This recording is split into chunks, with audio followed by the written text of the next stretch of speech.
We now move on to news around the East African region. We start from Kenya, where the military will receive 6 new US-made light attack helicopter gunships as part of the initial order of 12 light attack and reconnaissance helicopters by December, a US manufacturer said recently.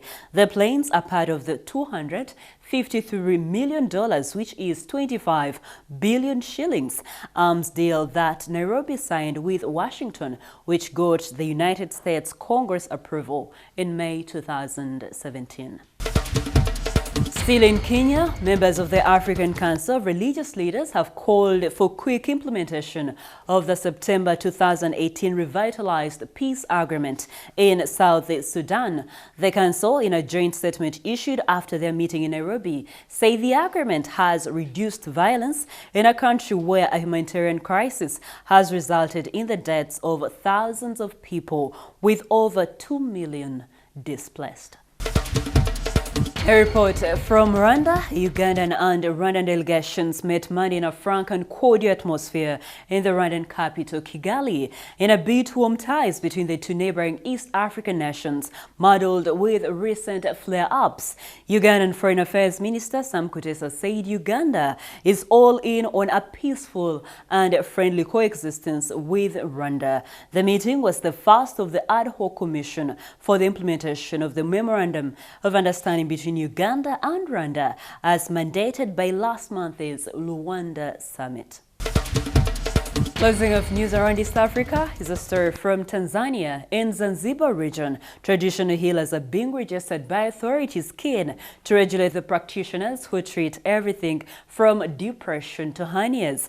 About 340 healers have been registered with their toolkits of herbs, holy scriptures and massages in accordance with the region's Traditional and Alternative Medicine Act passed in 2009. There are an estimated 2,000 more healers or mgangas hoping to register, said Hassan Kombo, the government registrar at the council that records them. In news around the world, from the continent, a South African envoy expressed the country's sincerest apologies to Nigeria after a wave of anti-migrant attacks swept through Johannesburg and surrounding cities in recent weeks, fueling diplomatic tensions. A meeting with Nigerian President Muhammadu Buhari in the capital Abuja was held to convey President Cyril Ramaphosa's sincere apologies about the incident that has recently transpired in South Africa, the special envoy Jeff Radembe told reporters.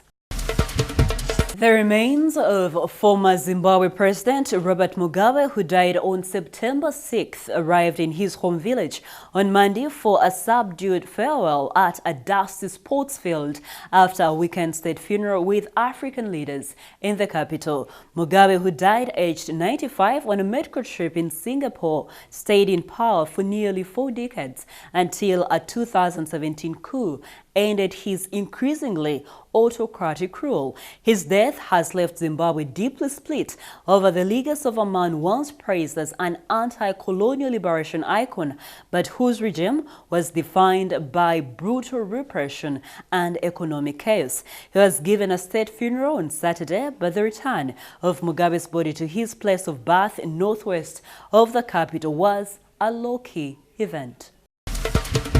In Tunisia, law professor and political outsider Kais Saied on Monday led Tunisia's presidential polls with 2/3 of the votes counted. The Electoral Commission said after the country's second free vote for head of state since the 2011 Arab Spring. Saied was on 18.9%, ahead of imprisoned media magnate Nabil Karoui, who was on 15.5%, according to the Electoral Commission. Prime Minister Youssef Chahed, the presidential hopeful, whose popularity has been tarnished by a sluggish economy and the rising cost of living, could well turn out to be the election's biggest loser.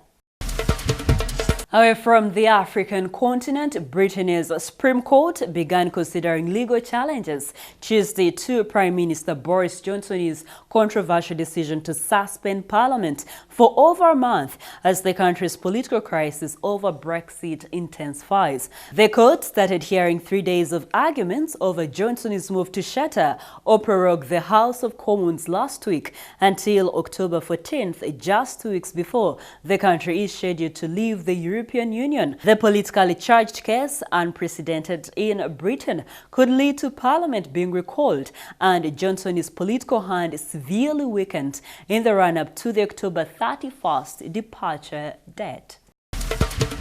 Closing news around the world, disgraced Cardinal Pell lodged an appeal against his child sex abuse convictions in Austria's High Court on Tuesday in a last-ditch effort to clear his name. Pell filed his application for leave to appeal just 1 day before the 28-day lodgement window closed, a court official in Canberra told AFP. It is the final avenue for the 78-year-old who is serving a 6-year sentence for sexually assaulting 2 choir boys in a Melbourne cathedral in the 1990s to get out of jail. That is it for news around the world. We now take a short break, but when we come back, we'll take a look at news in business.